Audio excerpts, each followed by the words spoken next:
श्री स्वामी समर्थ। पितृपक्षात श्राद्ध करण्याला खूप महत्त्व आहे। पितरांसाठी श्राद्ध न केल्यास त्यांच्या इच्छा अतृप्त राहिल्यामुळे तसेच असे पितर वाईट शक्तीच्या नियंत्रणात जाऊन त्यांचे दास झाल्याने वाईट शक्तीने त्यांचा उपयोग करून कुटुंबियांना त्रास देण्याची शक्यता असते। श्राद्धामुळे पितरांचे रक्षण होते, त्यांना गती मिळते आणि आपले जीवनही सुसह्य होते। पितृपक्षात एक दिवस पितरांचे श्राद्ध केले असता ते वर्षभर तृप्त राहतात।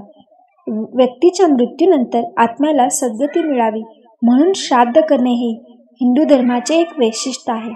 प्रतिवर्षी पितृपक्षातील कृष्ण पक्षात महालय श्राद्ध केले जाते। पितृपंधरवड्यामध्ये वातावरणात तिर्यक लहरीचे आणि यमलहरीचे आधिक्य असल्याने पितृपक्षात श्राद्ध केल्याने रजतमात्मक कोशांशी निगडीत असणाऱ्या पितरांना पृथ्वीच्या वातावरण कक्षेत येणे सोपे जाते।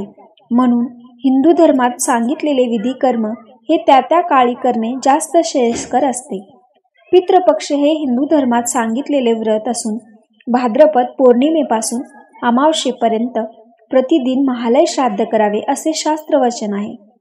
पितृपक्षाच्या काळात पितर यमलोकातून आपल्या कुटुंबियाच्या घरी वास्तव्य करण्यासाठी येतात। यात एक दिवस श्राद्ध केले असता पितर वर्षभर तृप्त राहतात।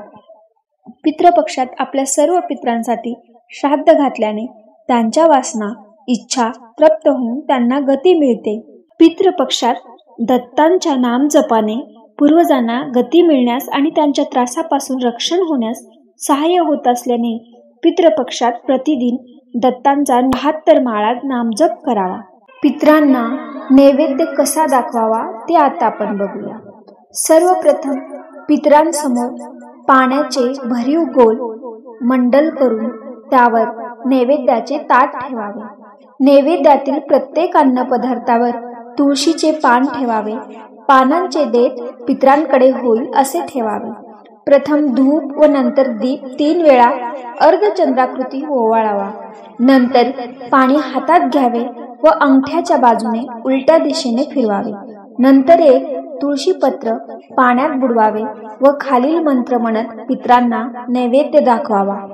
ओम प्राणाय स्वधा, ओम अपानाय स्वधा, ओम व्यानाय स्वधा, ओम उदानाय स्वधा, ओम समानाय स्वधा, ओम ब्रह्मणे अमृतत्वाय स्वधा असे म्हणून हातातील तुळशीपत्र पितरांसमोर ठेवावे।